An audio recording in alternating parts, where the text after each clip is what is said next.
اردو کی آپ نے بات کی، ہندوستان میں ہمیں جو تاثر ملتا ہے اردو اور اردو شاعری کو جیسے پوجا جاتا ہے. انفیریورٹی کمپلیکس ہے ہندوستانیوں کو اردو کا.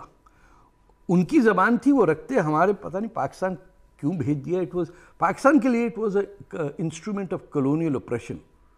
اب دیکھیے نا کہ سندھ کے کیپٹل کراچی میں آ کے 1 ملین یو پی والوں نے کہا کہ سندھی کو بین کر دو، پنجابی کو بین کر دیا، بنگالی کو بین کر دیا، پشتو بلوچی سب کو کر کے ایک اردوستان بنایا. میں اور آپ تو وکٹمز ہیں نا، ہمیں یہ گفتگو تو پنجابی میں کرنی چاہیے تھی، لیکن ہاں آج ہم اردو میں کر رہے ہیں. اسی کا اثر انڈیا پہ، اور اس کا پاکستان پورا فائدہ اٹھاتا ہے. 2-3 آنٹیاں چلی جاتی ہیں امن کی آشے میں، ان کی اردو ایسی ہوتی ہے کہ پورا انڈیا بچ جاتا ہے. آپ نے امن کی آشا کا ذکر کیا، جیسے ابھی بھی آپ اس پر تنقید کر رہے ہیں، اور دوسری طرف ہم دیکھتے ہیں کہ جو اسلامسٹ ہیں وہ بھی تنقید کرتے ہیں. تو کیسے اس کو ریکنسائل کیا جائے؟ دیکھیں، یہ امن کی آشا تو پورا ISI کا گیم ہے. یہ کیا کرتے ہیں کہ اپر کلاس کے وہ لوگ، کافی عورتیں جس میں شامل ہیں جو متاثر کر سکتی ہوں ہندوستان کے سیاستدانوں کو. فار ایگزامپل ہماری فارن منسٹر تھی، ان کا پہلا job he minister of foreign affairs تھا. کیا نام ہے جی، ہنا ربانی. ان کا کیا کام تھا؟ ان کو ایک فارن منسٹر نے کہا تھا پاکستان's weapon of mass distraction. This is deploying women into sexual politics. وہاں کئی گئی امن کی آشا کی عورتیں، اور جا کے کچھ ہندوستان کے لیڈنگ پالیٹیشنز خراب کر دیا انہوں نے، ان کا کریئر تباہ کر کے آ گئی. انڈیا کے اندر، انڈیا کو سمجھ نہیں آتا پاکستان ہے کیا چیز.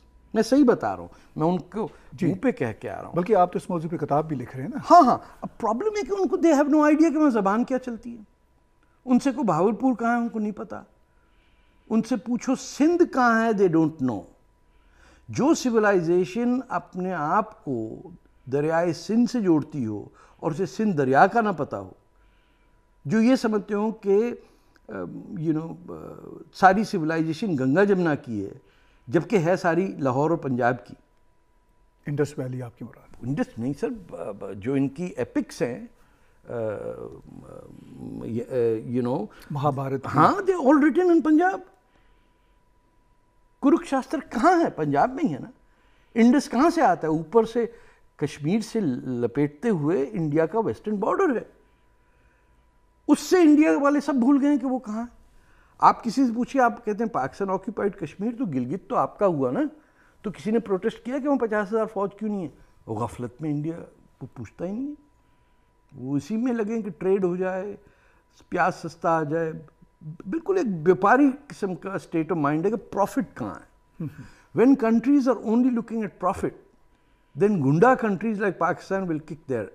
آپ نے یہاں پہ بڑا متنازع بات کی جو ظاہر ہے پاکستانی آڈینس کو شاید بہت پسند ہے. آپ نے کہا گنڈا اسٹیٹ پاکستان. بالکل، اٹس اے ٹیرر اسٹیٹ. تو کیسے آپ سمجھتے ہیں؟ یہ تو داؤد ابراہیم کی اپٹمی ہے. اس ملک کا کام ہی یہ ہے کہ یہ دنیا بھر میں شر پسندی پھیلائے، اور اس کی بلیک میل میں اس کے جو جنرلز ہیں وہ $100 of millions کما کے پھر جعلی پاسپورٹ، جعلی نام لے کے کینیڈا میں آ کے سیٹل ڈاؤن ہو جائیں.